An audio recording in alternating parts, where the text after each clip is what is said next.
Can girl gamers take over the esports world? Well, this is 22's One Up. Warning, spoilers ahead. We open up to the video game world, and we see that a grueling tournament's taking place. One of the players is taking over the whole field of play though, and it appears to be a woman. Eventually, the player's seen running into the wall and everyone calls for V in the real world. V's passed out at her desk and she wakes up to her phone ringing. Meanwhile, Indy is watching from her own bed, and she invites her out later that night. V tells her that she has to practice, and it's clear that esports are all that she cares about. She rushes to class, and she ties everything in the real world to some aspect of video games. I've done that before. Between gaming and movies, I think my real world has been overrun. Hopefully that's not some form of dissociation.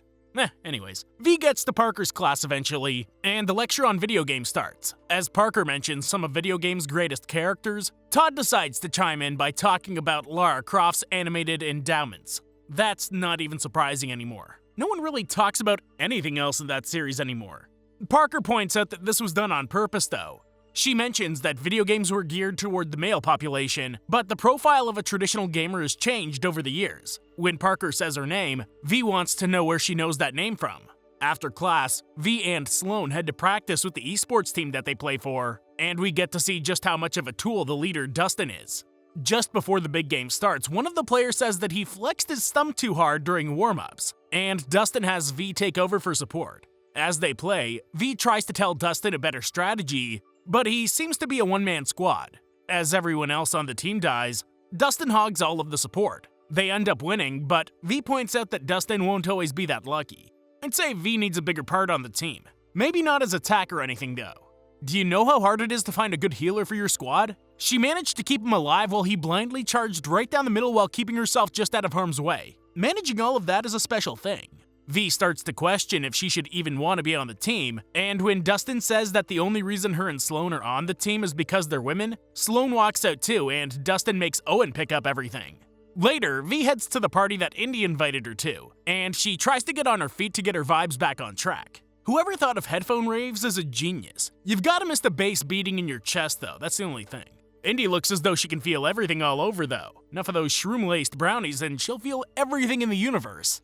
Owen shows up to try and lift V's spirits, but she's had enough of talking about the team. The next day, Sloan visits V at a game shop she works at, and they talk about how V is about to lose her esports scholarship. Eventually, V gets the idea to start their own team, and they're going to make it an all-girls team.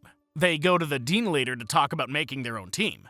I can't tell if the dean's terrified of being in a room with two girls or if he's just following new rules. He's got beanbags, kombucha with whale sperm, a camera to watch them, an open door policy, and a bow tie. Turns out that he's just trying to get through his last year as dean before retiring, and in this day and age, I can understand his paranoia. The dean decides to give them their team if they agree to never come see him again. V and Sloan set up tryouts for their new team, but their choices are rather slim. They're not the only ones conducting tryouts though. When they pass by Dustin's tryouts, they run into Jenna, who didn't make Dustin's team, but she's good enough for V. Now they've got V, Sloan, Jenna, Diane, and Lily. All of them head to Parker's house to tell her about the new team, but Parker doesn't seem too inspired to help them. V pulls her aside to ask her to coach them, and after a little persuasion, she agrees to help them. Later, the team heads to an abandoned classroom that the dean set them up in, and there's quite a bit of work that needs to be done. There's crime scene tape on the floor. Maybe the ghost of whoever died there will be a better teammate for them than Dustin was. There's no rules against ghosts. That night, Dustin finishes up a ceremony, and V shows up with her crew. There's a good bit of banter between Diane and Ricardo that ends in what she calls a pearl necklace, and I'm thoroughly grossed out now. V finds out why Dustin is so confident though. Apparently their first match is against Dustin's team on Monday, and now she's not so confident anymore. The next day, the 8-bits gather with Parker to start their training, but things don't seem to be going well. Suddenly, it's time for their match against Dustin, and they're literally picked apart one by one. V tries to rally the team, but they're no match for Dustin and his crew. After seeing what Dustin's team's like, Parker starts to develop the same hate for them as V does. Later, Owen shows up at the game shop to find V working, and he tells her that starting her own team was definitely the right move. Then he surprises her by asking if she wants to go out, but after she turns him down, he counters by saying he'll practice the game with her. Apparently the way to a gamer girl's heart is by scrimmaging her after your team annihilated her team.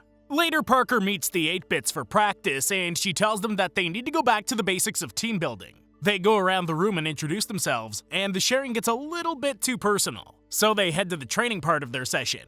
They actually seem to be growing as a team, and they start to realize that some of them are a little darker than they seemed at first glance. Parker stops V before she leaves, and she gives her an original Game Boy with Battletoads as homework. Battletoads is one of the most infuriating games ever created, and I'd totally quit if someone told me I had to beat it for homework. No scholarship's worth that heartache and disappointment. Parker gives her this game as homework so she can learn to let opportunities present themselves to her instead of charging in head first. That night, V hops on and practices with Sloane, and they actually pull off a win. Suddenly, Owen calls, and V kicks Indy out so she can have her gaming date. Owen and V manage to pull off being a fantastic team together, and they enjoy playing just for fun for once. She realizes that while they actually spent a lot of time together on the team, they never actually hung out in real life. She thinks that they need to change that, and she thanks him for not being like the rest of Dustin's team. I'd say that counts as a successful date. I'd be down for a date like this anytime. I need a team. The next day, the 8-bits gather, and Parker gives everyone new roles and legends to play. V isn't sure that this is the best time to change things up, but Parker thinks that they need to adapt to everyone's strengths. Sure enough, they actually start pulling off some sick wins, and they climb the ranks from the bottom. Eventually, they make it to the national qualifier rounds, but things go south when V decides to stray from the game plan. When the game's over, Sloane calls V out for playing like a one-man team, and Parker pulls her aside as well. Parker warns her that she'll be on her own if she keeps playing rogue like that. When V leaves, the dean tells V that next year, the school will only be funding one of the esports teams. That means goodbye scholarship. The dean's a walking motivator though. Even after delivering some crushing news, he's still showing his support. At least he did his research this time.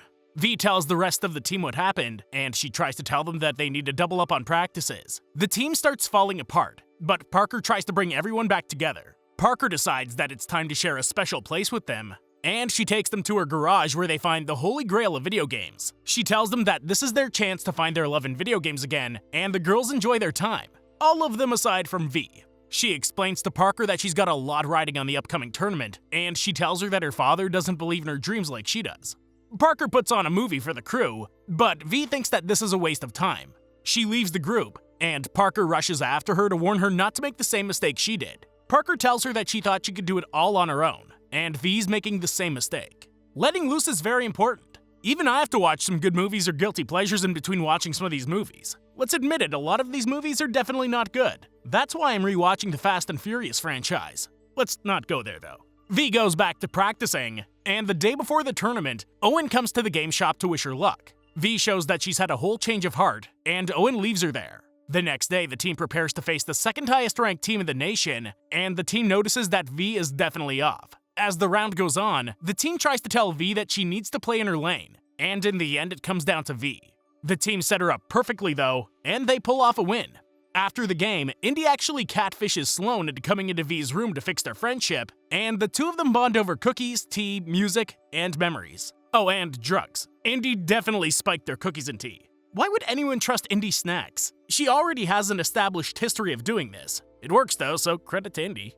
After coming down, V apologizes to Sloane for how she's been acting under all the pressure, but Sloane assures her that she understands. Later, the group heads to Miami to check in for the national championship. Sure enough, they run into Dustin and his crew. That night, the 8-bits get ready to face their opponent, and they're facing one of the top teams from the previous year. The crowd goes wild for everyone, and V soaks it all in. I'm actually super caught up in the gameplay parts of this movie, and this is a fictional game. Obviously, it's based on League, but still, this fake game looks better than some AAA games out there right now. Eventually, V finds an opening, but she does the unexpected. She actually sacrifices herself to create an opening for Sloane. Sloane actually pulls it off, and the team is at a new high for camaraderie. They win their next round and the round after that. They make it all the way to the semifinals, and if they win, they'll be facing Dustin's team to see who goes home with the gold. The 8-bits focus in, but Lily decides to throw a curveball into the ring. She chooses a character that she's never used before. Parker reminds the team that they've got to be able to adapt, but at first it doesn't seem possible. Quickly, it comes down to V and Lily pulls off the greatest upset in gaming history as she takes her chicken all the way to the end. Lily changing her legend ends up being the best decision that they could have come up with for this semifinal round. I'm sorry, it's a little raccoon squirrel creature riding a fire-breathing chicken. Where is mine? I need a game to add a character like this right now. Surprised Call of Duty hasn't yet. Dustin's team watches as the 8-bits pull off their win, and Dustin says some of his usual hateful things. It's too much for Owen and the new recruits, and they quit the team. Dustin thinks that they need to come up with a way to disrupt the 8-Bits' friendship, and he comes up with a plan. That night, the 8-Bits celebrate, and V ends up beating Battletoads after everyone goes to sleep. That's worth celebrating on its own, I'll even toast to that. Then, SWAT busts in and arrests them. Apparently this is a popular prank. Thank God no one ever pulled this on me.